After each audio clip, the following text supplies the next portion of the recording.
Welcome back to Black and White Movies. It has been a while. We are living life under quarantine. I am Jarred, and I'm here with Danielle and and we're doing the Zoom thing. I'm a man of social distancing, but we're social distancing even more today. And of course, because we're living with the COVID-19. How's it been for you? It's been perfect. Yeah, I'm sure you're lying there to some extent. We're dealing, though. We're all dealing. But we're going to do the thing we always do, which is compare and contrast two movies. And today we're looking at 2007's Stomp the Yard and 1978's Animal House. And I'm going to ask you right off the bat, Danielle, you suggested this matchup. It was a little confusing to me at first. What made you suggest this head-to-head of Animal House and Stomp the Yard? You suggested Animal House. I was just talking about Stomp the Yard. So if you'll recall. I didn't suggest Animal House, did I? I've never seen Animal House. Yeah, you did. I suggested Animal House? So we were talking about HBCUs. Okay. How the Black college situation was a thing. Okay. And fraternities and what that life was like. And I suggested Stomp the Yard. You're absolutely right. And then you said Animal House. I was like, I don't know. I've never seen it. And so we'll see. You're absolutely right. I totally forgot suggesting that. So for the white audience at home or those who don't know, not myself, obviously, but what is an HBCU? Historically Black colleges and universities. Awesome. Yeah. And then, of course, Stomp the Yard takes place at Truth University, the famous Truth University. That's a real school, right? No, of course not. That's fictional. I know that too. I found that out through Google. So I was like, oh that's cute. Yeah, like when we were kids, I thought Hillman College was a thing. I wanted to go to Hillman. But yeah, that's where they went in Different World, right? That's right. Yeah, I tried to apply there. I couldn't find it online. You went already. You didn't even know. I had my flip-up glasses and everything. You were ready. Yeah. Yeah. But so Stomp the Yard, you want to start with that one? Talking on this movie? I love it. I actually own Stomp the Yard. So, of course, I have to give that up right away. I went to see it at the movies probably 3 times. And that was because different people wanted to go see it, hadn't seen it. And, you have your movie partners. And it was definitely something that I wanted to see multiple times. Sometimes you go to see a movie and you can't bear to take it yet another time. But this one was definitely something that rang true, brought back a lot of nostalgia and hope for nostalgia in terms of just wanting that Black college experience growing up on the West Coast of America. It's just a different understanding and a prideful thing that, is something that Black people have the option to do. And white people, it's actually open. It's now actually a lot more diverse than it used to be. But they came out of need. So when Stomp the Yard came out, it was something that was very familiar. And, it was, very one of those films that it was a feel-good movie. You're not really expecting anything super deep. And it wasn't. It totally went with every single preconceived thought of what a college film, romance, happy trajectory went. And I just enjoyed the stepping, the dancing, coming from that background, and it fit in well. It was very nostalgic and reminiscent of School Days, which was one of my favorite Spike Lee films. So I thought it was a fun ride. Yeah, I was gonna say, to me, the highlight of this movie is the dancing. Say what you want about the plot, it didn't stick out as all that engaging. The characters, the plot, but what stands out in this movie is all of the excellent dancing. And for me, I had never heard of the Stomp the Yard stepping dancing. I was not familiar to me. It looks a lot like country line dancing to me at first. So, but now seeing it, I can see this whole new world. And so the dancing is very visceral and exciting. And I can imagine why you'd keep going to the theater to see it up on the big screen. Well, having seen it in real life, it was something that was kind of like, again, nostalgic. Here in LA, there was a thing. They used to have a stomp show, or excuse me, a this is how familiar I am with the Greek system. They used to have a step show at Long Beach State. So Cal State Long Beach used to do one every year, and so everybody would converge at Cal State Long Beach, and all of the Black fraternities and sororities would go, and they would do those step shows that you see, in the culmination, which we'll get to in the end. And they were, really, really, really elaborate in terms of, people coming together, and you get to see these things. So Stomp the Yard overall, though, it was simplistic. I think it was one of the things that stood out to me was the masculinity within it, which you don't see anymore in anything. And it was refreshing, and I was okay with it. I feel like we've disallowed men to be men in a lot of ways. And that's the same thing with Animal House. That was, when you look at older films, you start to see like, hey, is that have we just kind of like completely washed away what that means, that specific journey of being a man and what it takes to grow up in this world to be male. And are you talking about DJ's experience, how he's kind of dealing with, he's pursuing a romance with April, who is kind of his nemesis's girl at that moment. And the way he approaches her is he's a little bit relentless, and he not so much that way. I think that was a little, that's a standard, movie plot kind of. No, not at all. I'm referring to the camaraderie of the fraternities themselves. So the purpose of the sorority, or the sororities for females and the fraternities for men, is to have a brotherhood, to find work, find meaning, volunteer, give back within your communities, and what that means. And a lot of men may not have good role models. If they have fathers and uncles and grandfathers, they may not be the best role models. And so sometimes that's the first time you get to actually, from what I understand from my Greek friends, you get to meet other men on your level doing the same thing you're doing and heading towards the same direction.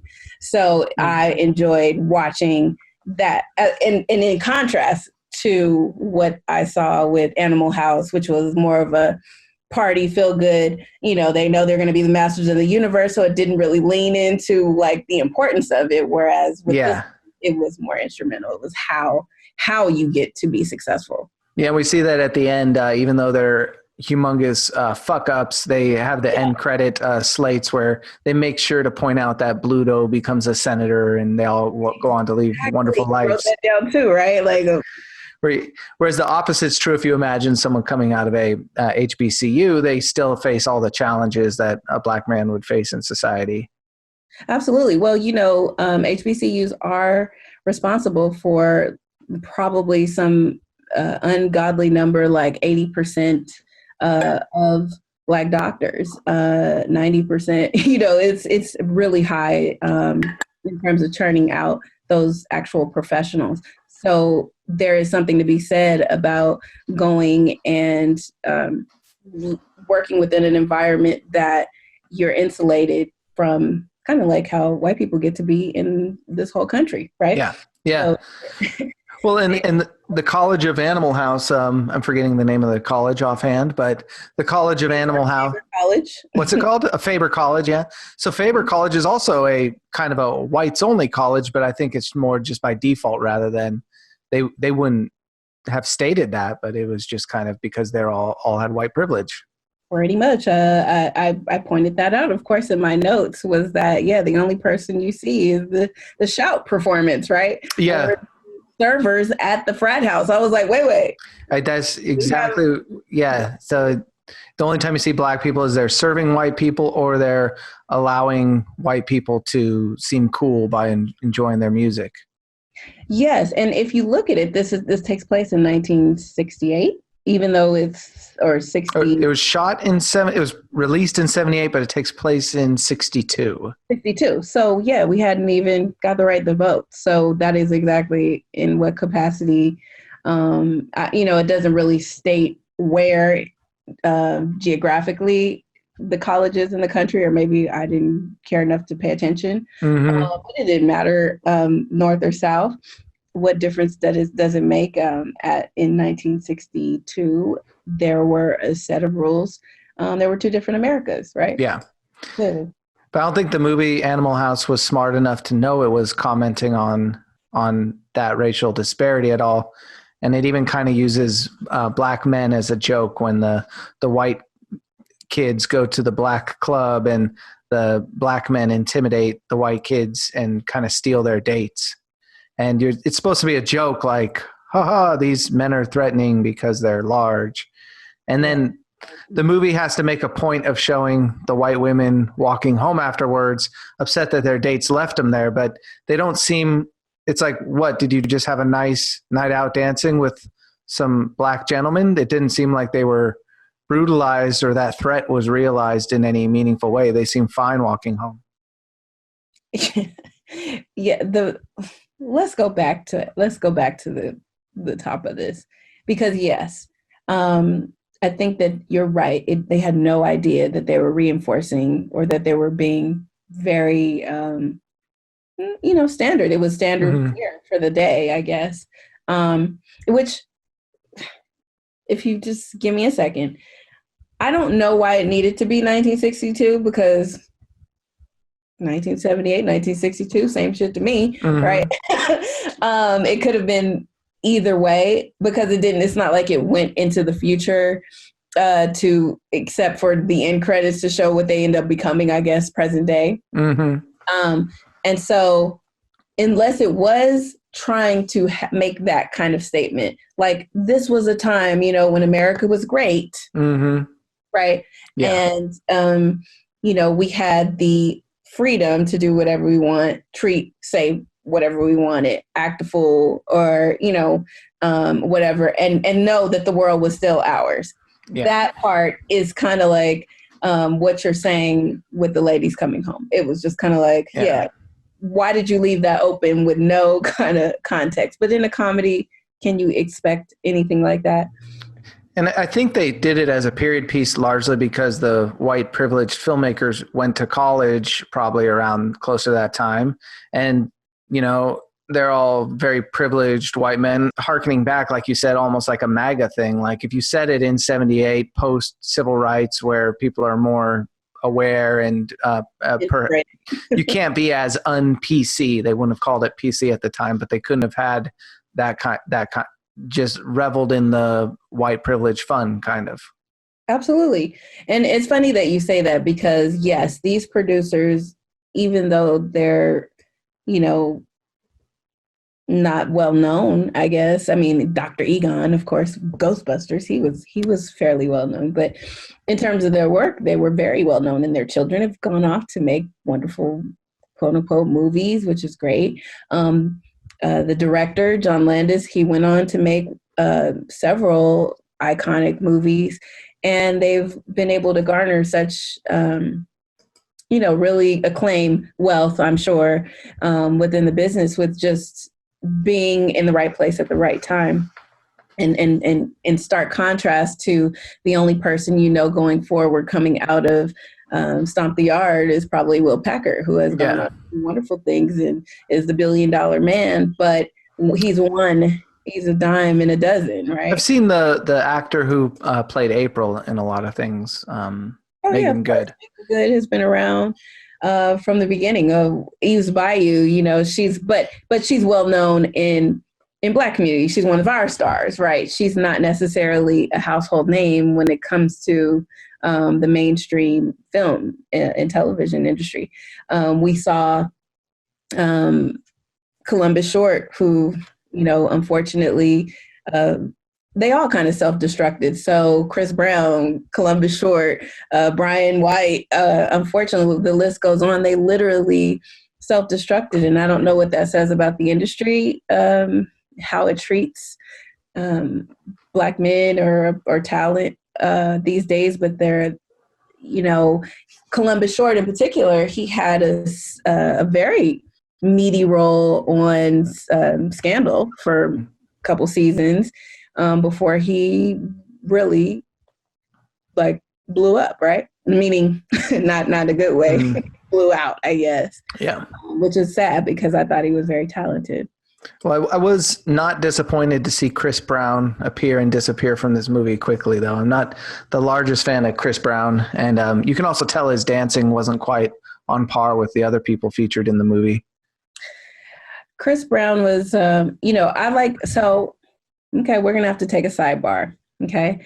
Chris Brown, R. Kelly, Harvey Weinstein, the list goes on. They're all creeps, right? Mm-hmm. But time and place. So I have a difficult time separating something that was good within the time frame, looking back and just coloring it and erasing everything, every thing that somebody has done because of what has become a result of whatever has transpired in the future. So I don't throw out the baby with the bathwater. No offense, Jarred. I totally can segment myself and say, you know what? For this, Chris Brown was a very endearing character in the beginning to open and set that stage with. I totally rocked with the fact that he was the little brother and he was trying to, have some sort of moment and say, hey, and bring him, have a come to Jesus. But that didn't work out. And it worked out for the film. Yeah. Now, cut to all the tattoos and we can go on with the self-destruction. No, he's an idiot. But well, if you're talking cancel culture, for me, it's like, R. Kelly was a harder one for me because I actually like a lot of his music. Chris Brown, I just was never a fan of his music, so it was a little easy for me to just be like, all right, I don't need to. I don't think I was a fan of his music at all either. I am definitely a fan of his talent. I thought he was very talented and could have been a lot more. He is a big star. Yeah. But I'm much older, so.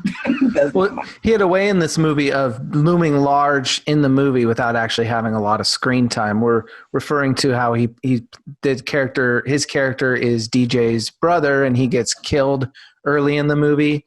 Over some spoiler alert, 13 years later, sorry. he gets shot over, because you know how dancers like to break out into real violence like all the time, so he gets shot over a dance feud and killed, and so we only see him beyond that in flashback. So he didn't have a lot of shooting time on this movie, but his character got to kind of loom large over the whole thing.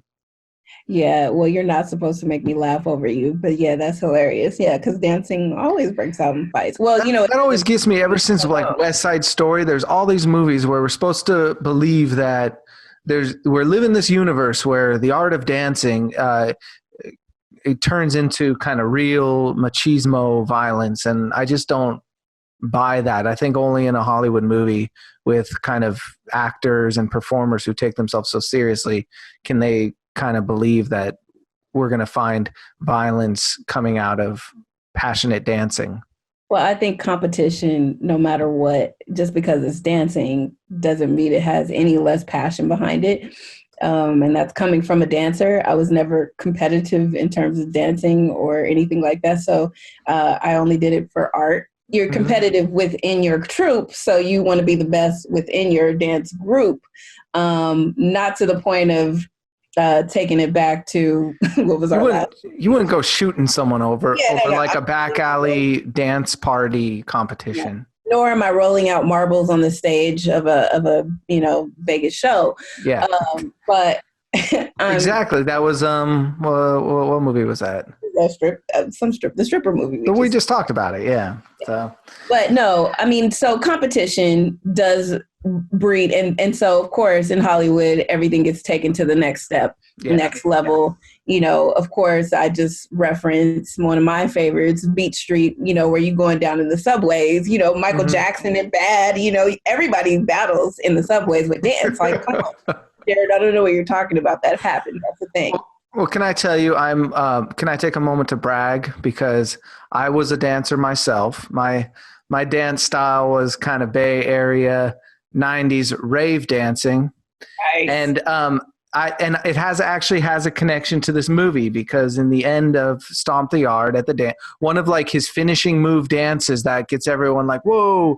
And I don't remember if this was the Chris Brown move, but it's that move where the lower half of his body is stiff and the upper half is spinning around like this. You know Yeah. what I'm talking about? And it goes slow mo. That was my move. Oh, they jacked you, huh? And I'll edit in a picture here to prove that I came in third place in a dance contest. With that move, that move is the one that got me to third place, and I'll put a picture of that up there. And I was upset I didn't get first, but I didn't go shoot the people that got in first at that dance. But I'm telling you, just to brag, that was my move. I called it the Hurricane, and if my back would not allow me to do the Hurricane for the folks right now, but I did it much better than they did it in this movie Stomp the Yard. I did it faster and in a lot of spins. Well, I guarantee it was better for sure. Well, I want to go ahead and take my moment to brag because I think this is why it touched me so much in the first place. I definitely lived my life as a dancer in high school. And my thing was the windmill, the windmill kicks. So okay. it was a spiral turn with your legs propelling you around and around in a circle really fast. So, hey, we could have had a duo. Who knows? Yeah. So back to Animal House. One of the things that I thought was very interesting was the fact that these teenagers were parentless, if you notice, except for the girl who was 13 years old. There was no reference to parenting whatsoever. And I didn't know whether, in contrast, parenting was a very huge part of Stomp the Yard, even though they were surrogates.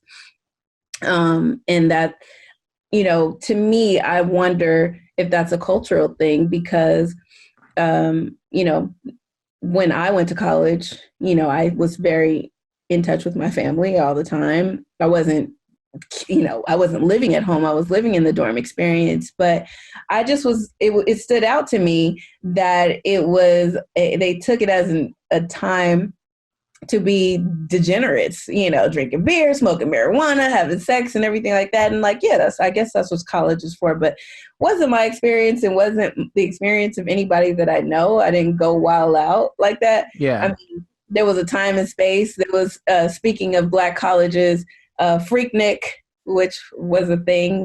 I will tell you way more about Freaknik probably offline than I will online, but it was Black Spring Break, right? Mm-hmm. And so it was kind of relegated to that time. Like going to school and being in college, you had to study. It was a criteria. You couldn't, if you failed or you got below a C, maybe it's because a lot of students in Black colleges, you had to keep up a certain grade point average to remain in school, to keep your grants. So anyway, I thought it was a very interesting thing that they utilized this time. There was no school, there was no class, there was no studying. And did that strike you as strange? I'm thinking about it now, and that's like a great point that I think when you see these characters coming from white privilege, it's almost like a Rumspringa for them. It's a one chapter of their life ends, and now they are in this party phase of their life. And I think a lot of people who come from privilege, that might be one approach to how they do college. But you're absolutely right. I identified more with like the hitting the books, stomp the yard mentality, because all the characters, even though they were passionate about their extracurricular project of dancing, you still see them, like DJ is still studying and everyone is still you would imagine pulling off good grades and studious.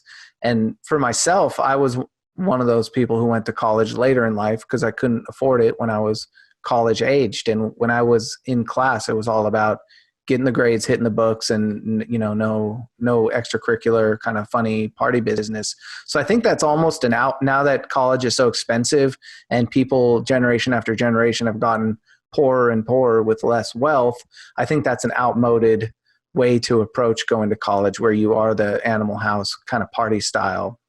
Well, I think it's still the same actually in terms of privilege. So if my dad has dedicated a building, then I can do whatever I want. You're going to give me the grades I want, right? Right. Yeah. So if you are privileged, and there's people doing Harvard and Stanford like that still, I'm sure, where Yeah. just partying it up, and they know they went into the experience rich. They're going to come out with a cushy job because of their family connections and wealth.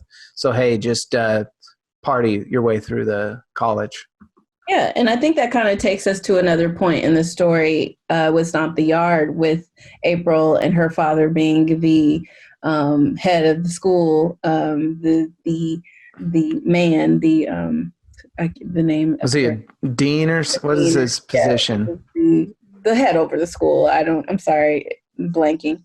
But the point being that there's an expectation of her to marry well, right? Yes, and it has been arranged that way with the character who ends up being her boyfriend, her love interest, Grant, and he's been identified as the next in this prestigious law firm, and she's expected because of her place and position in life to marry well. That is a thing. That is definitely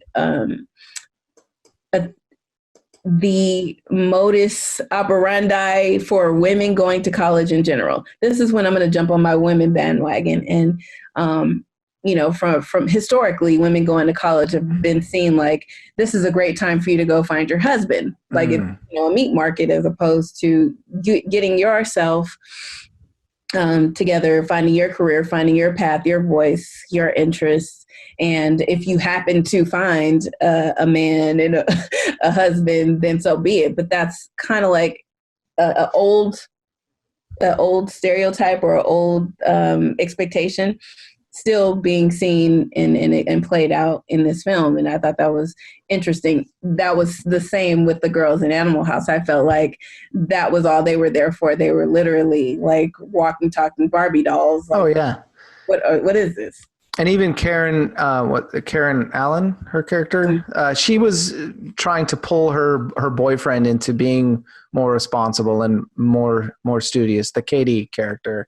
Yeah. But she, other than being that magnet to try to improve her partner, like, what are her wants? What are her goals with this college? You don't see it. It's a very testosterone, machismo environment that we're thrown into.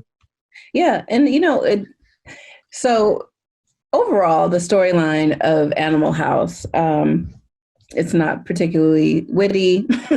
You know what I mean? It's just kind of like a fun ride. I'm assuming these things were cutting edge when this took place back in 1978. Clearly, yeah. I was barely a human yet.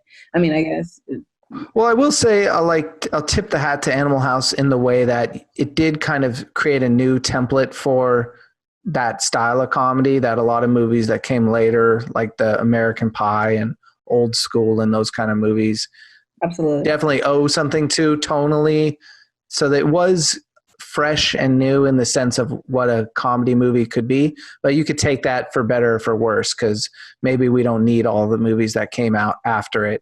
It's certainly. Well, I guess my Animal House would have been Revenge of the Nerds, which I absolutely loved. So thanks to this, mm-hmm. I definitely recognize that that Animal House was the precursor to Revenge of the Nerds, which was actually a lot more fun for me. That series.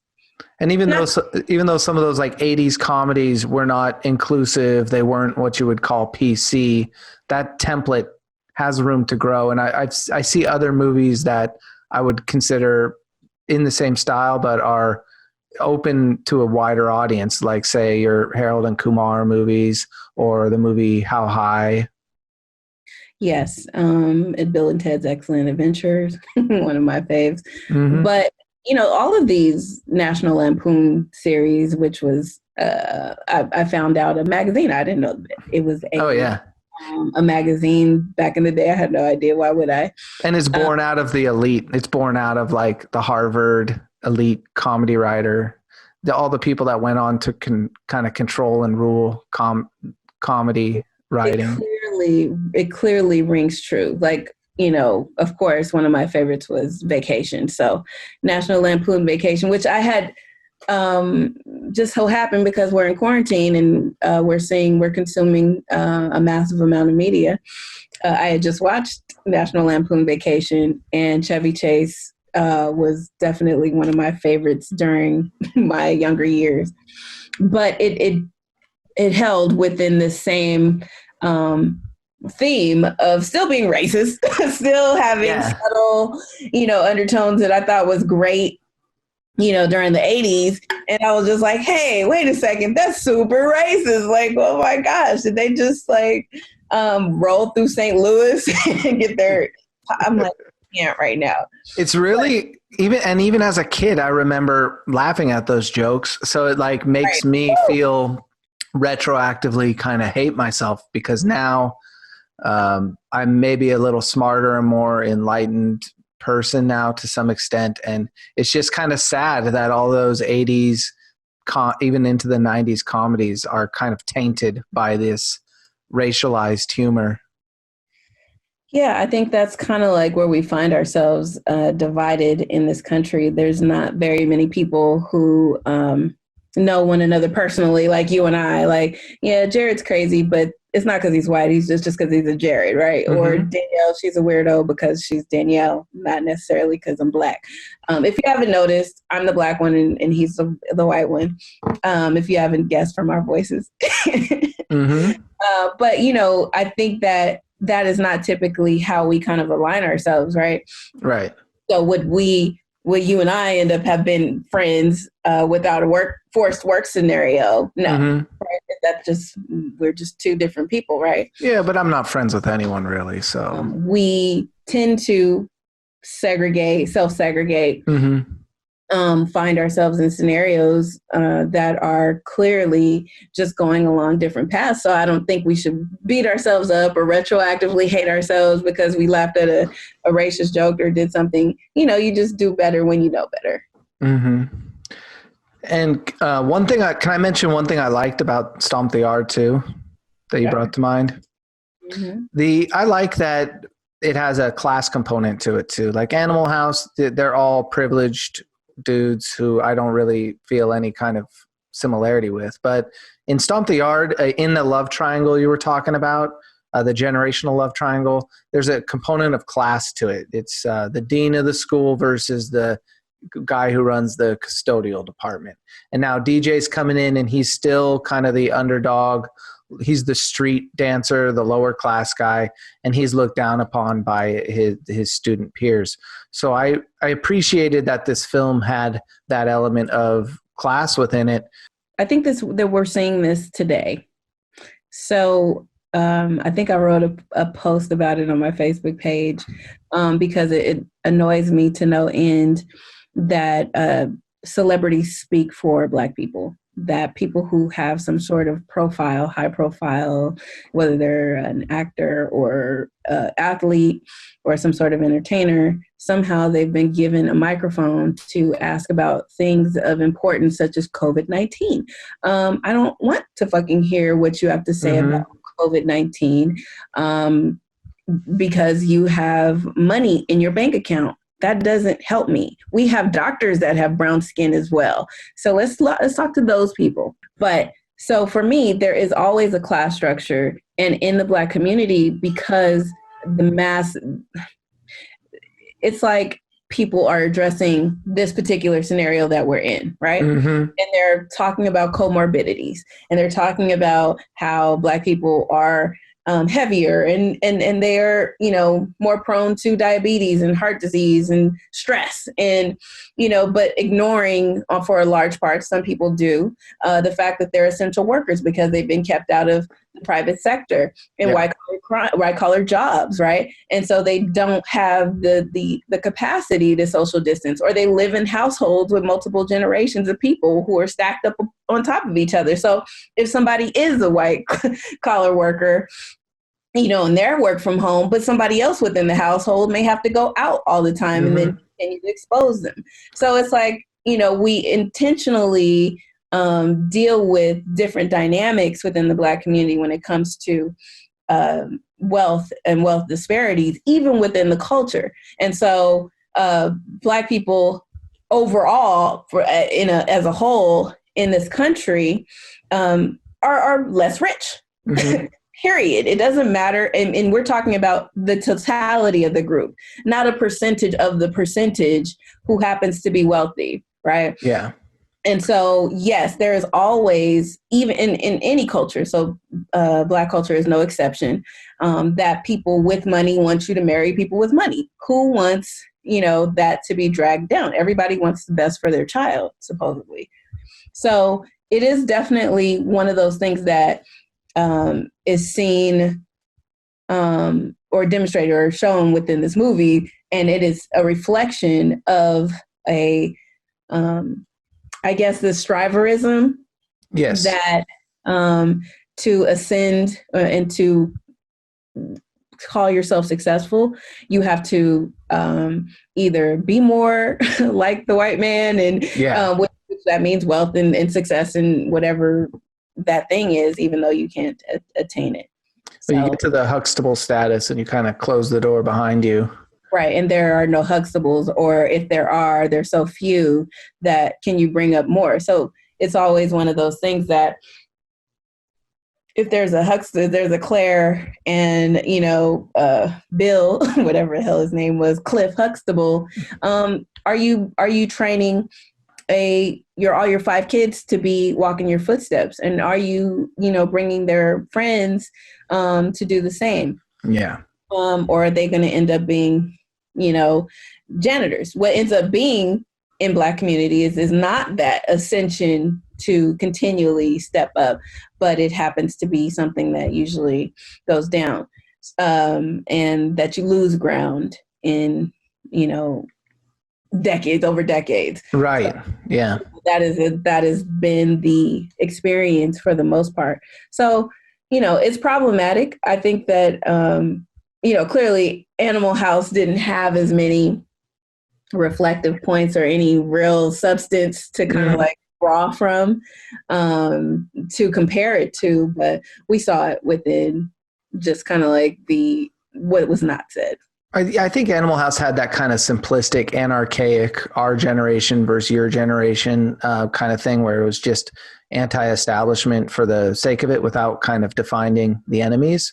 But thank you for articulating, because we are in this COVID-19 crisis. So I'm really happy we got to get into it a little bit, because just like you brilliantly put it, what COVID-19 is doing is it's illuminating, it's a healthcare crisis on top of already simmering economic, racial crises we have. And it only is, as you put it, making it worse for certain communities. Like it is the Black community that's relegated to the part of town where there's more pollution. So you might have higher rates of asthma and things like that. And when it's the Black community that's kind of pushed into subpar healthcare plans. And if you show up to the hospital, you're less likely to get not only the ventilator, but you're less likely to get the test that'll determine if you even need the ventilator.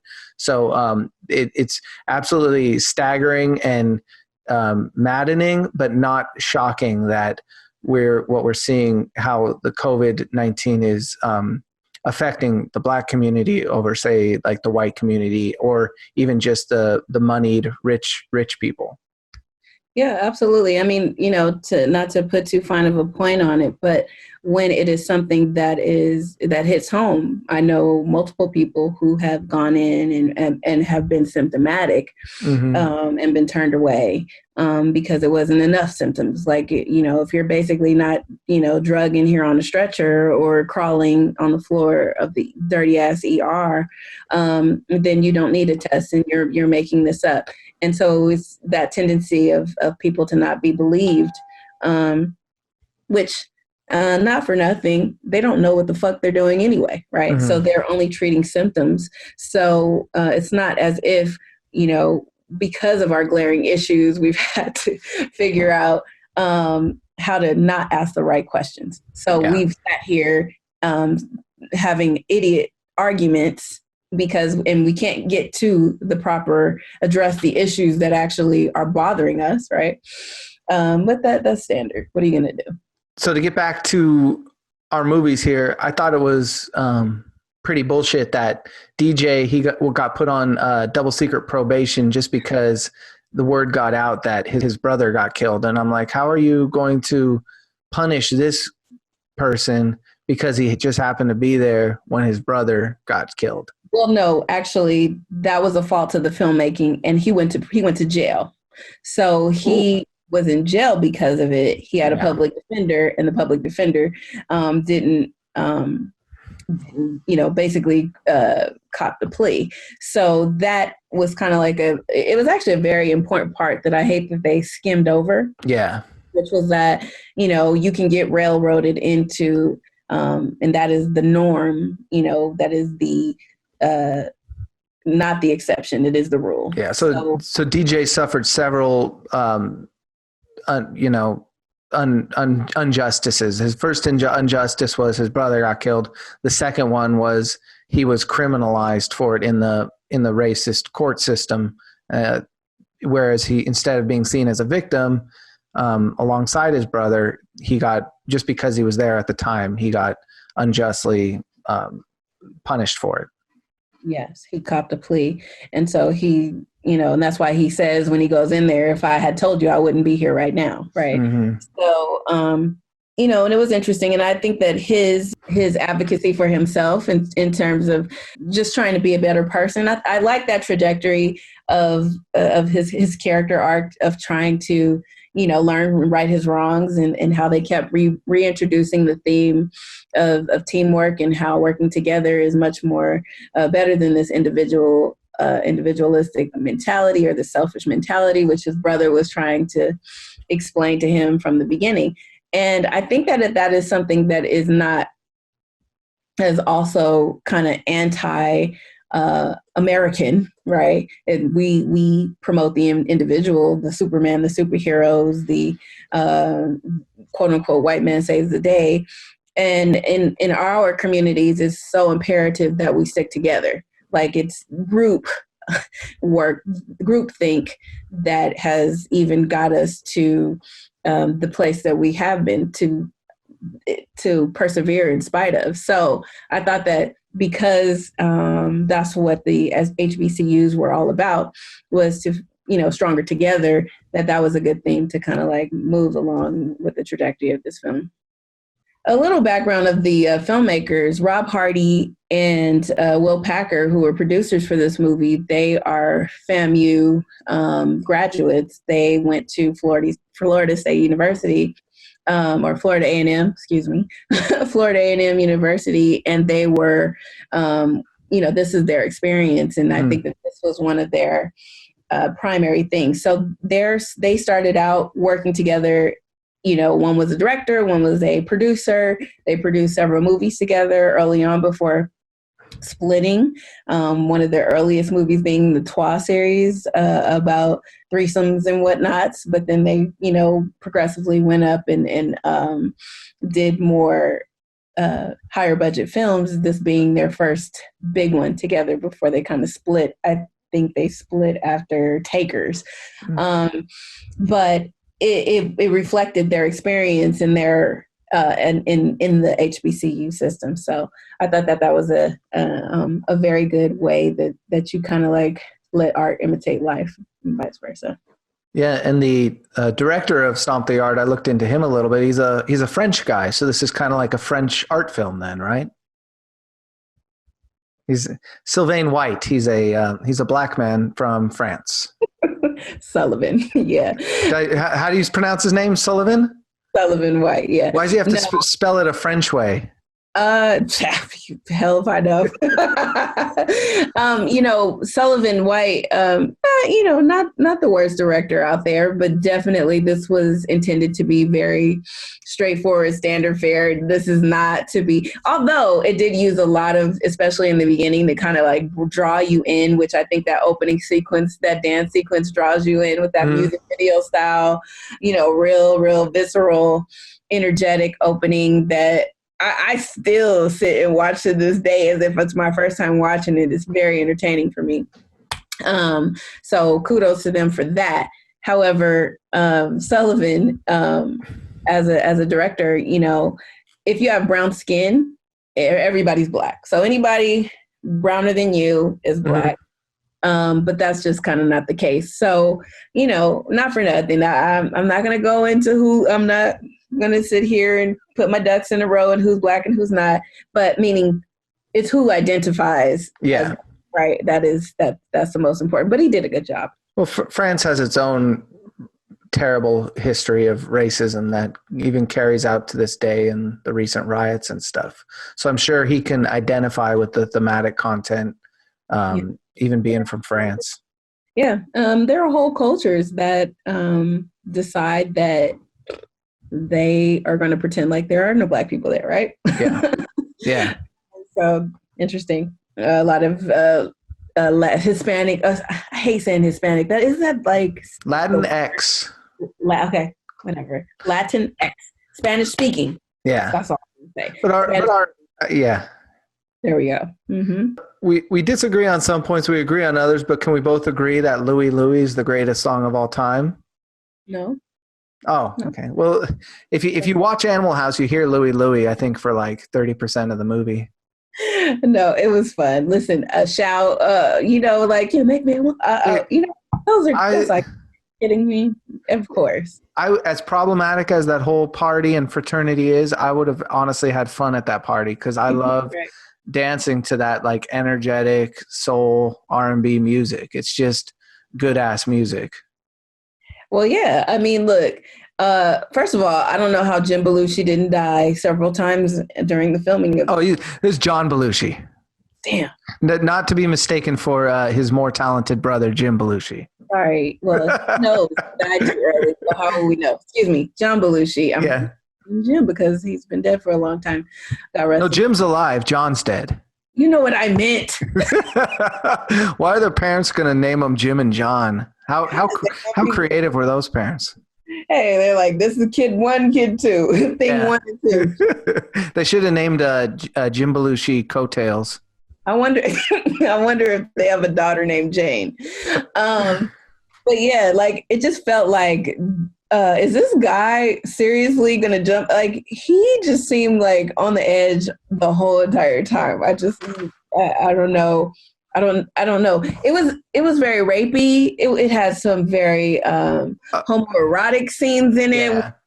Yeah. With the skulls and the darkness of their fraternities on the it was just kind of freaky, but feminist podcasts would have a lot more to say about Animal House than we necessarily can get into, but there's problematic points to say the least. I think we've given a pass in the past to comedies. Yeah. And so I don't know why we give passes to comedies because I think comedies take advantage of that. I wouldn't give it a pass. I personally give it like an asterisk where it's like, hey, let's talk about this. But still, some of I can't lie to you and say I don't enjoy Animal House. Some of it, the timing of the comedy, the charisma of John Belushi, I do still see a lot of the comedy making me laugh in that movie. Yeah, well, and listen, Donald Sutherland in this movie, I thought he was great. And I think it's like the same year or around the same era, like Body Snatchers came out, and it's like, God, Donald Sutherland, he was so good back then. Yeah, no, I think he's one of the most underrated actors around.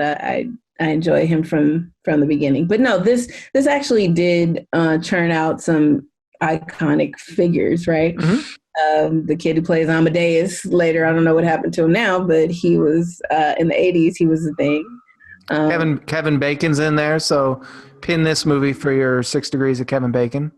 Well, I mentioned Louie Louie. I have to mention the sound. There are some songs that just absolutely whip on the Stomp the Yard soundtrack. My favorite being is the E40 track, which has like probably the greatest montage scene in Stomp the Yard. Now, did you enjoy hearing that track as a big E40 fan yourself, Danielle? You can insert crickets here. I'm of course antagonizing Danielle because I think we fought about this before, and I correctly acknowledge that E40 is like at the top, the Mount Rushmore of hip hop, and Danielle disagrees. Adamantly, yes. He has a place in history, 90s hip hop. And, my son likes him, which is problematic for me, but I do require headphones for those moments. But the music in Stomp the Yard, even I will agree that even E40 was entertaining for the sake of the movie. The music, the dancing, the good looking men. I mean, let me tell you, especially for that time period, those guys were the shit. Okay, because I was not mad at them at all. So I enjoyed it on so many levels. I really liked Megan Good. I thought she was just, a little but what are you gonna do? That was such a non-statement. I don't think I said. I totally got what you're saying. Like to me, both of these movies are somewhat kind of misogynistic testosterone movies. So we're like none of the wonderful female actors in these movies really got to be fully realized. Their characters, even I would say counterpoint Karen Allen in Animal House. She's as slight as her character is, she's terrific in that. Yeah, I find it to be a very common theme for anything made, oh God, prior to, who knows, Wonder Woman. That women can't outshine men, and then men can't, they can't go along the same intelligence trajectory, which I find just so weird. You know what I mean? It's just like, no, the whole point is that you try and meet somebody at your level. I thought, no, I guess apparently not. The last thing, I guess, before my computer dies, was legacy that I wanted to talk about. This talks about legacy a lot in Stomp the Yard, but it is inherent in Animal House, right? We talked about that with why throw in what they became if it's not about that, right? So clearly that's what you were in college for in the first place, and that you're there. It was almost as if they were saying that these fraternities that you're in, because it starts out with these two young men in Animal House going and looking for the right fraternity. So knowing that is a thing, that you need that to get to the next level, because you do you have the secret handshake or the ring when you go and apply for jobs, that it is known that you must follow along that path. Same thing in Stomp the Yard, that thing still lasts to this day. That legacy that you build, and people who are members are forever members of that fraternity. I was personally never a joiner, and didn't have that kind of. I didn't see the value in it at the time in college, when I was in college. I don't necessarily regret not joining a sorority, because I don't think I'm that kind of person, but I do see the value of that kind of camaraderie, and that kind of building that kind of legacy, and finding the value within that. Yeah.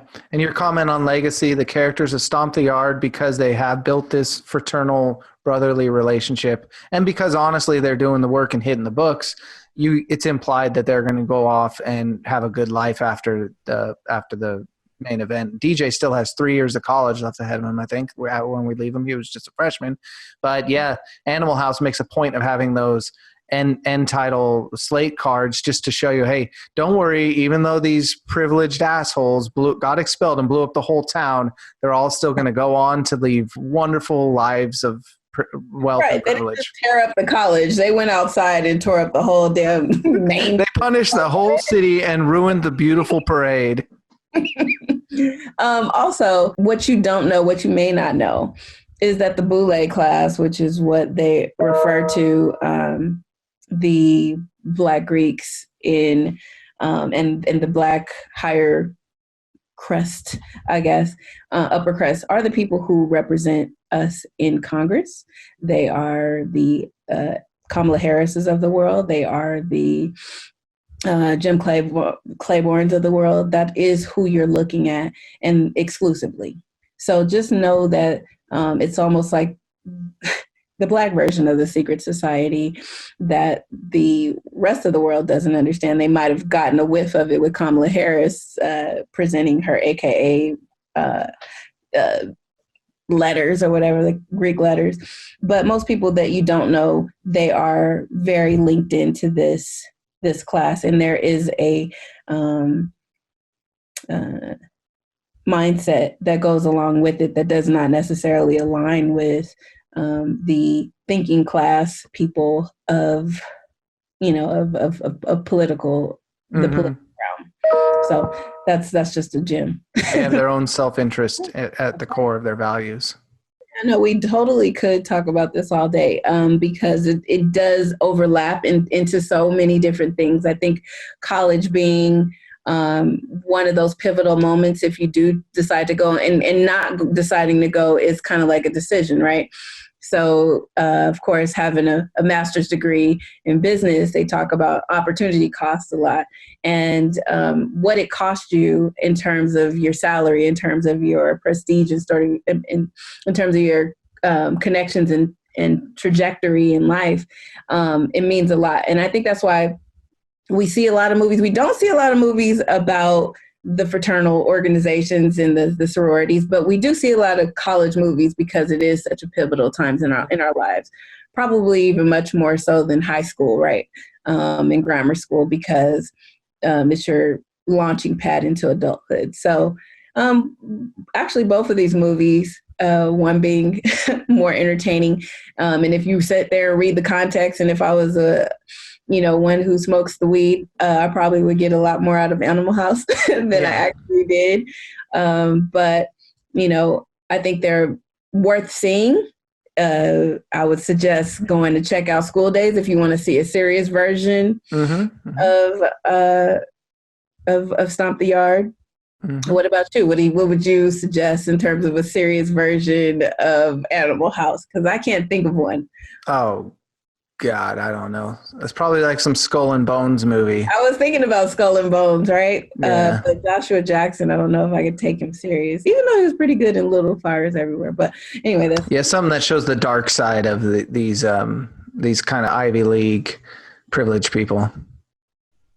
Yeah, I mean, I don't think the takedown is necessary, but I think it is.